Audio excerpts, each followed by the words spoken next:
Alors le FNAF est important parce que c'est vraiment un des seuls, c'est le seul grand rendez-vous qui réunit l'écosystème associatif et philanthropique.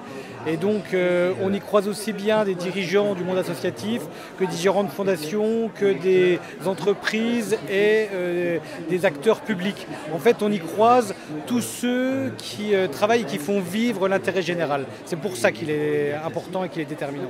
Alors le monde associatif évolue beaucoup. En 19 ans, ça a complètement changé avec l'hybridation des modèles économiques, des contraintes économiques de plus en plus fortes, des besoins sociétaux en permanente évolution.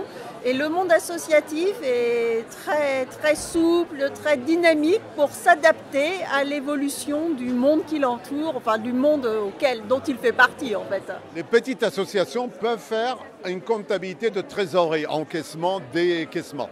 Mais aussitôt que vous demandez une subvention à une collectivité, à la mairie ou autre, vous devez suivre les règles comptables d'engagement. Donc il vous faut passer un peu au niveau un peu plus en matière de transparence et de redevabilité, donc de faire des comptes annuels.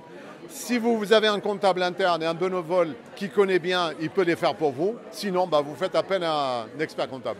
Eh bien, nous sommes présents depuis plusieurs années en tant que partenaire privilégié du FNAF, puisque au sein d'Harmonie Mutuelle, nous avons une équipe dédiée à l'économie sociale et solidaire pour accompagner les structures associatives, les fondations et les mutuelles de ce secteur, les accompagner pour couvrir avant tout en termes de protection sociale leurs salariés, mais aussi les dirigeants, pouvoir les accompagner également en termes de santé et qualité de vie au travail pour prendre soin de leurs salariés, mais aussi de leurs bénévoles, puisque nous avons à cœur de favoriser en fait le bénévolat dans les associations en protégeant correctement les bénévoles qui s'engagent au quotidien.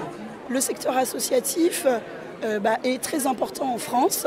Il revêt un grand nombre de structures associatives et ces structures ont besoin d'avoir des contrôles de la part des commissaires aux comptes dans la certification de leurs comptes. Aujourd'hui, on compte à peu près 31 000 structures associatives qui sont obligées d'avoir un commissaire aux comptes. Ça représente un peu plus de 5 000 professionnels du commissariat qui vont auditer ces associations, fondations, fonds de dotation et autres structures de l'ESS. Les associations, elles ont beaucoup de défis à relever. Un, c'est vraiment le poumon de la cohésion sociale, le ciment de la cohésion sociale. C'est vraiment déterminant, ça, pour faire société. C'est un bon indicateur, on va dire, de vitalité démocratique. Et ça, c'est une démocratie qui vacille, qui est mise à mal en ce moment. Et pour ces deux points-là, elles doivent avoir de l'écho, elles doivent peser dans le débat. Et nous, c'est vrai que EBRA, on a la volonté d'ouvrir nos colonnes à cet écosystème pour les aider à agir plus fort. En France, le milieu associatif traverse une crise.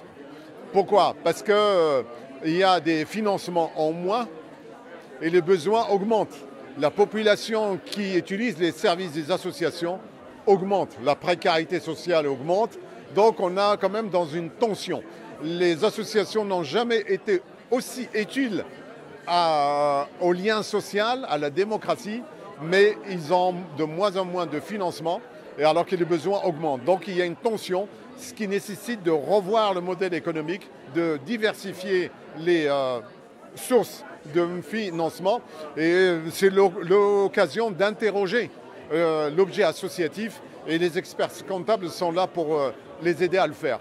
Il y a un formidable atout, c'est cette solidarité, cette résilience, cette capacité à rebondir et à traverser les difficultés.